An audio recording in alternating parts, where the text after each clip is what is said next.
I'm Gary Powell, Coach Certified Health Coach with Take Shape for Life. The video that you're about to see is the result of several friends and family asking if I would be willing to host a cooking class. I hope you enjoy learning how to make some of my favorite lean and green meals. And remember, eat healthy.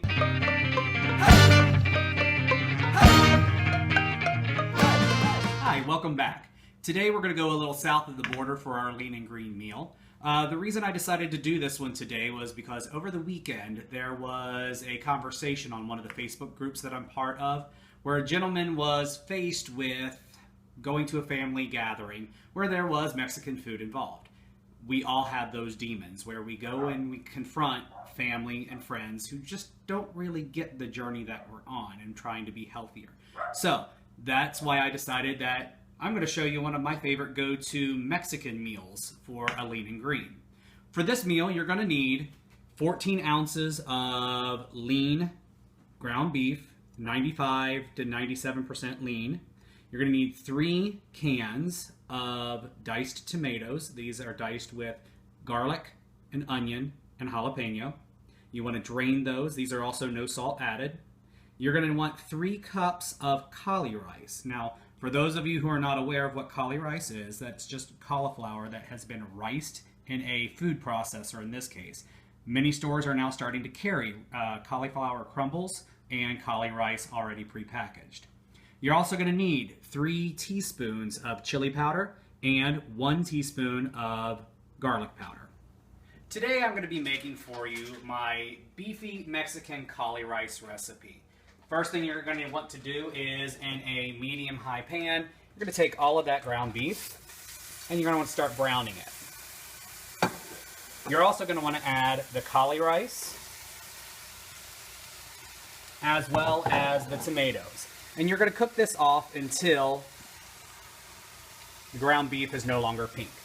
If you wanted to make this a little bit healthier, you could always substitute the ground beef for ground turkey or ground chicken. But here in the Midwest, we love beef. So I'm going to stick with what we love.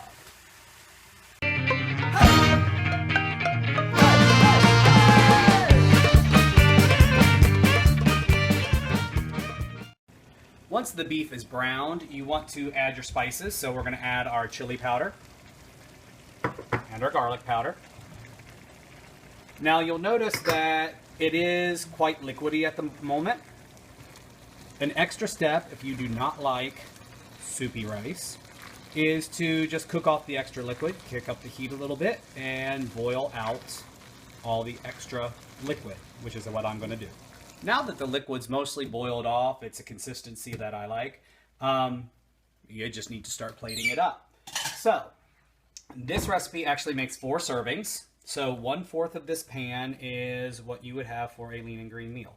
It is a very hearty meal. It's lots of food. So this is one that you can enjoy on a day where you just feel super hungry and want to have a lot to eat. All right, now that it's done, well, almost done. What's good Mexican food without a condiment? You gotta have some sort of a sauce or a cream or something.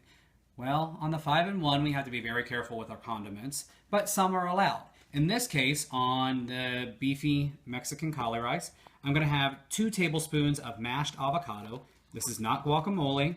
It is just mashed avocado. That's about 1 ounce of avocado right there. And then you can also have 1 teaspoon of non-dairy sour cream. In this case, I'm using tofutti. It is a tofu-based sour cream. Believe it or not, it actually tastes really good. The consistency, as you can see, it's a lot thicker than regular sour cream, but the flavor is spot on. If you use this in a dip or a cream of some kind, no one would ever be able to tell the difference. So you get 1 teaspoon of that. Got to get it all in there. And there you have it. Beefy Mexican caulirice. That's what's for dinner. Eat healthy.